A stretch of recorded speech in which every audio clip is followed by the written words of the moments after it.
Itzi es quien hace la entrevista, ¿es correcto? Es correcto. Creo Solo que falta apenas que se les está oiga su conectado, ¿verdad? Se micrófono. está conectando, digo. Sí, sí, Ok. porque falta que su audio se active. Sí. Ok, en cuanto esté listo, los presento con la banda. Ok. Ya estoy grabando yo también por cualquier cosa, ¿vale? Perfecto. Hola Itzi, ¿cómo estás? ¿Ahí nos escuchas? Ahí los escucho. Perfecto, Itzi. Como ves, ya tenemos en la línea a Alex Dugan y a Dylan de Culture Wars para que puedas platicar con ellos. Ya te estamos grabando. Ah, aquí Que, estoy. Here I am. ok, ahí sí que son Eh, todos tuyos. Alex, Dylan, this is Itzi de Oye FM. Hi, Idzi. Hi guys. How are you? doing all right. How you doing? Great. Uh, really excited to speak with you for a while. Yeah. And starting with your recent visit to Mexico and Monterrey, were things? It was good. Yeah, I mean, yeah, we had a lot of fun in general. I mean, we like Mexico. We spent a lot of time there before that. This is just the first time we got to like do it for, well, it was still for fun, but for playing music, So no, it was cool. It was very easy, show was great. Keen's great. We've been big fans of Keen for a long time, so that working out like that, especially to be able to come to Mexico for the first time like that was kind of wild, but we're just very fortunate and grateful and had an awesome time and looking forward to coming back very soon. So Nice. Uh, you've been touring with a lot of great acts, and what's the difference between or the vibe between touring with Maroon 5 or the Cult or Keen for you guys?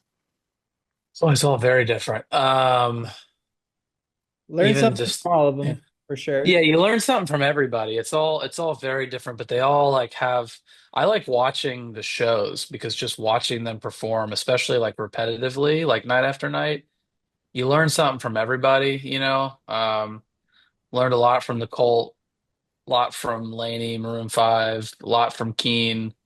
I'm sure if I watched Keen for more shows, I would have learned even more. But maybe next time, we'll get pick up a couple more. But it's just a unique opportunity, obviously, to be able to play. But you get to learn how these different operations like run, at the shows and the crew and the this and the that. And you learn like how you're supposed to treat people and like how you're supposed to, do certain things. And it's very, I mean, it's very educational and also helpful. So, but they're all very different vibes and fans. I mean, obviously the Cult fans are very different from the Maroon 5 fans, but in that, typical ways, the new song is kind of like what was the through line that no matter what, no matter how good the show was or how weird the night was going, maybe it wasn't like the best night, that always just popped off like every single time. So that gave us a pretty clear feedback, like, oh, okay, this seems no matter who you are, this song seems to resonate in some way, even just in a live perspective, which live is active, but when you're the opener can kind of be passive. But people were not very passive for that. So yeah. Yeah. Are still this is for Dylan. Are still the bassists, the bass players, the real rock stars? You know that's true. Always has I been, know. always will be. It's like the hardest part of the band to really like merge everything. I mean, It's interesting in that it's like the easiest instrument to start on, but in a lot of ways it's hard to be good at because it's like a lot of little, technical things as opposed to playing something like super intricate. yeah, because the cliche is like all the bass players are just do funk, funk Yeah. stuff, and that's it. No. Yeah. I passed. I missed all the funk phase. It's been rock. It's been rock since day one for me. Uh, in your the most favorite bass players, where does Paul McCartney rank? Oh man. I mean, he's got to be like number one, honestly. I mean, he's just because if you take his instrumentation in total, like as a songwriter, you got to take that into consideration. So he's the best for me. I have Right. some favorites who are fun to listen to that aren't Paul McCartney, but Paul McCartney's number one. All right, great. Yeah. How do you, yeah. No, I was gonna say, I mean, I don't know enough. I'm not well versed on the bass stuff, but I always see instrumentation like there's two different skills, right? Like there's the creativity side and then there's the technical side. And anyone can be very good at the technical side, but maybe not so good at the creative and vice versa. But like the balanced player is probably where you would find, and Paul, I would consider to be a very balanced person. He's not just sitting there going trying to go, you know. So, yeah, if you practice enough, and you can figure it out, But Yeah. And the chemistry, right, between sure. the band, because I mean, you cannot be like the most skilled player, but if you have the vibe, I mean, or the chemistry, it's sometimes best than having a super as the talented or skillful guy on the team. How do you envision your dream tour, your stage, like everything? Well, I just got really used to catwalks lately because of the Maroon 5 tour. So, maybe a catwalk. Yeah, he's the king of the catwalk. Like the first night he had the opportunity to go out there, he just took off sprinting straight to the end of the catwalk. It was amazing. Yeah, we I couldn't was see waiting him. my whole life for that. Yeah. And speaking about like size or lights or fire, are you guys on that kind of vibe, or more like just watch the band and enjoy? We I like think the it's a little bit of everything. I think, we're, you know, later in career, we'll probably be a video wall band, but not necessarily a relying too heavily on it kind of thing. I think a great example, and this is totally different, but like U2 when they did the Sphere, they used the Sphere, obviously because it's nuts. And I saw that show in Vegas 3 times. I mean, they used the Sphere very, very well, and they used the video wall, and there's all this crazy stuff. But then, there's like 4 or 5 songs out of it where they just turned the screen off, and they went, "Okay, now you watch us." And Oh, it kind of it kept it from being too repetitive, but it also kind of made you focus. And it was they what you take away can be as important as what you add. And so I think finding those kinds of moments, even when you have like big video walls, are important. But I think this band has always wanted to be a Wembley Stadium band, so well, what's your take on cell phones and like people always just using the cell phone? Recently, Tool, I don't know if you heard what they did. They Mm-mm. banned audience members using the cell phone. If you take out your cell phone, you get thrown out of the concert. So I Mm. don't know. What's your take on that? I mean, I think sounds a little excessive, but um, I certainly don't want to tell people or control people how they experience or enjoy stuff. I mean, the addiction that people have to their phones is not really a music problem. That's kind of a life problem. I mean, everyone's sitting on their phones anyway, and that's unfortunately how they uh, enjoy life as opposed to putting it down. I mean, I think you can encourage people to do it, but also look, I mean, for a band like us, we live and die by people having their phones out and sharing video footage of us to all their friends. And that's, you know, even when we're doing shows, like we get the opportunity to open for somebody, like even doing the Maroon 5 shows, like we did the international soccer stadium in Jakarta. Yeah, there's like 50,000 people there. But what we're doing, because everyone's taking videos, everyone's resharing, the audience of what we're doing is actually greater than what's in front of us. And you kind of have to keep that in mind, that everybody that posts a video and gets it seen by a couple hundred people, or maybe they have more followers or whatever, like, you're going to actually reach more people in that show than are what's in front of you, no matter what.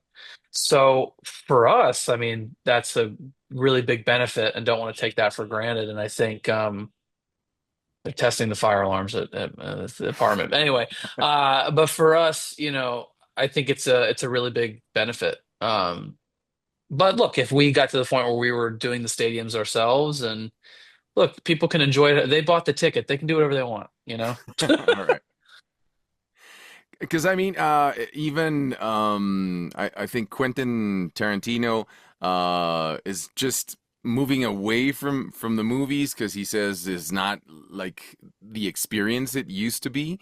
So now he's doing theater, and his theater tickets will be like $700 each, Yeah. because people have to sit down, shut their phones off, and live the experience of, like experiencing the artist live in front of them. No, how do you guys, like you, Dylan? You go to somebody else's concert. Do you take out your phone? Not usually. No. I mean, like I'll maybe take like, a video and some pictures at the beginning or like in the song that I like, but for the most part, I'm dialed in. And in a perfect world, everyone would be, full attention and paying and because we put a lot of time into our show, not just like the actual playing, but the performance and the way the lights look and the whole thing. It's a lot of effort on a lot of different people's part to make it happen. So it would be great if somebody sat down and watched the full thing all the way through. But we live in the world we live in, I guess. Okay. Yeah, I'm more interested in the show, and I'll videotape a song or two to like share, but that's kind of it. But I'm very much like trying to like experience it at the time. The only thing that could distract me is like a drink or something. I gotta, So I like it. The Sphere has bars inside, so you just walk right there. You don't miss the show, and you take 10 steps over. It's great, And they have So the Nerds gummy clusters. would and they that have be Nerds gummy clusters. That is a big venue key. wow? Okay. The sphere-shaped candy at the Sphere. Wow. No, I've never been, but I'm gonna look for that if I go. So the Sphere would be like your ultimate place to rock, to have a concert. I definitely would put that up there. I think Wembley Stadium has been the goal forever. That's just such a monumental place. Um, but maybe second to that would be the Sphere. Yeah. I mean, the Cult would be like the longest running, band that you've toured with. Is that a fair thing? ZZ Top, probably. Yeah, ZZ ZZ Top. Top. Okay. Uh, did you guys speak with them, or have you, like shared something about is rock dying? Hmm. No, I think, it's again, it comes like for us, we've always been, song first.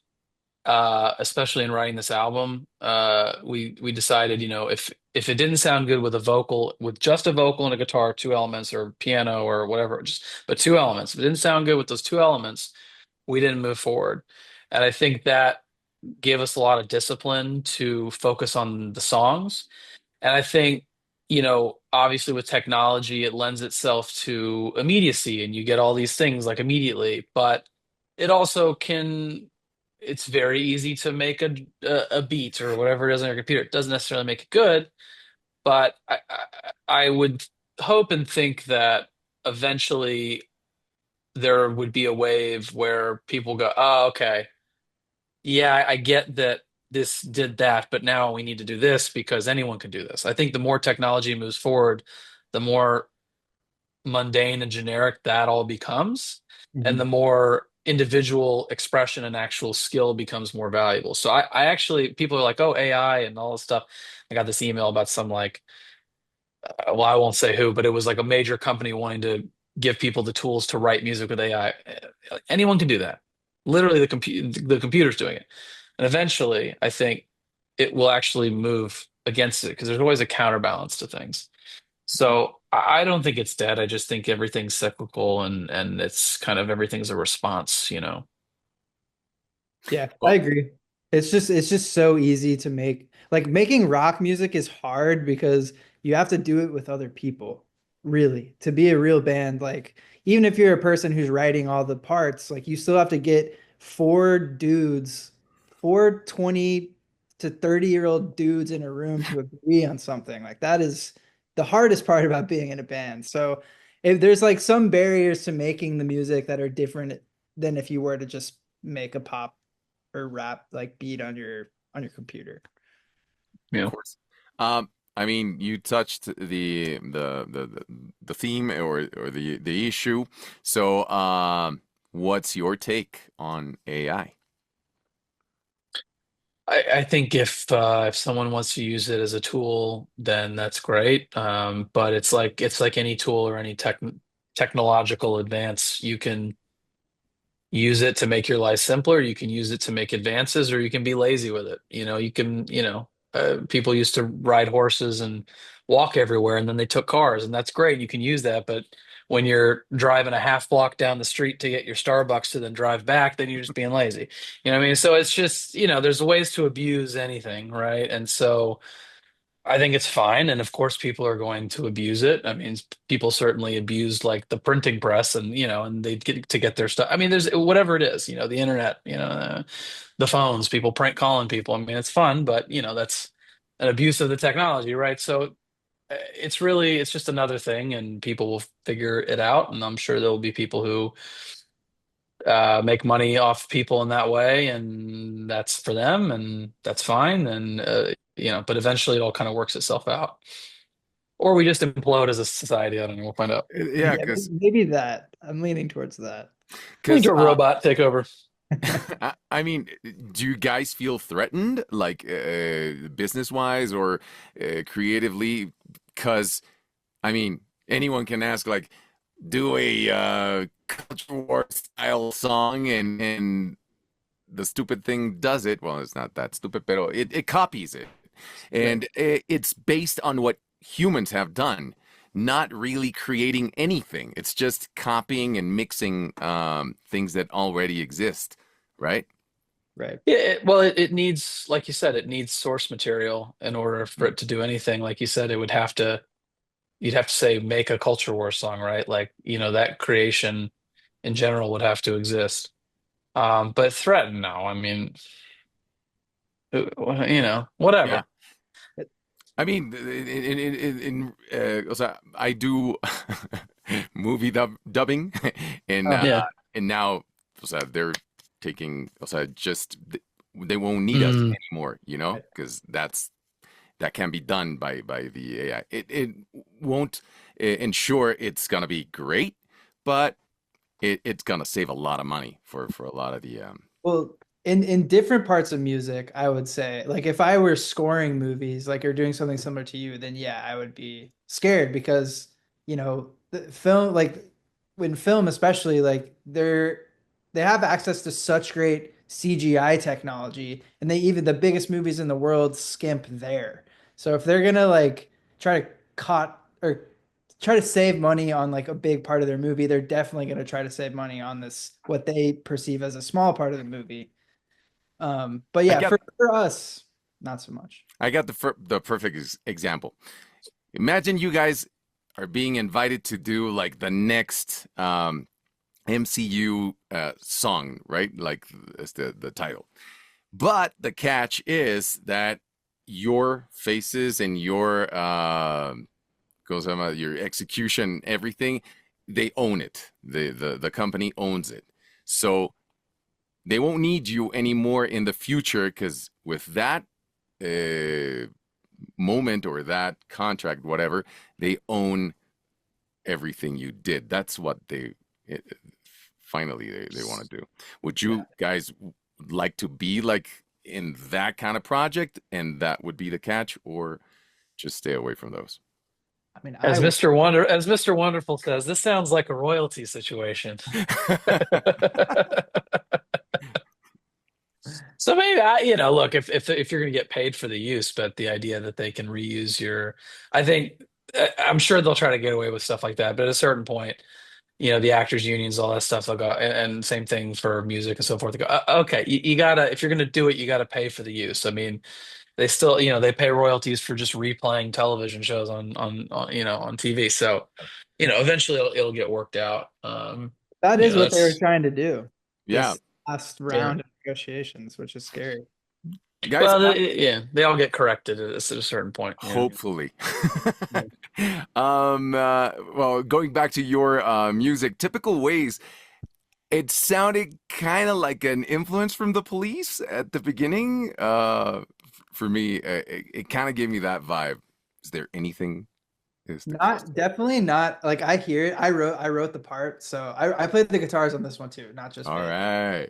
Just so you know. It did it all. Yeah. But I mean, probably, in the unconscious at some, like maybe a little bit, but it Because it definitely doesn't sound vintage. It just kind of sounds like something I heard. I'm sure like the new generations won't even get Pick, like, the link, no? But I loved it. It kind of made me remember the Police, and then in some part I was like, this kind of sounds like Gin Blossoms, or like the Counting Crows, and also all that kind of vibe. No, Yeah. it gave to me. well, definitely the latter two bands you mentioned, that like that, I mean, just because of where and when I grew up, Gin Blossoms, like that era of alternative and rock music is just embedded in me. And I would say probably the same for everyone else in the band. That's kind of like the overall feeling of the whole album sits somewhere in that space. And that's just a product, not because we set out to be like, we want to make this type of record necessarily. That's just ingrained in us. So it is truly us.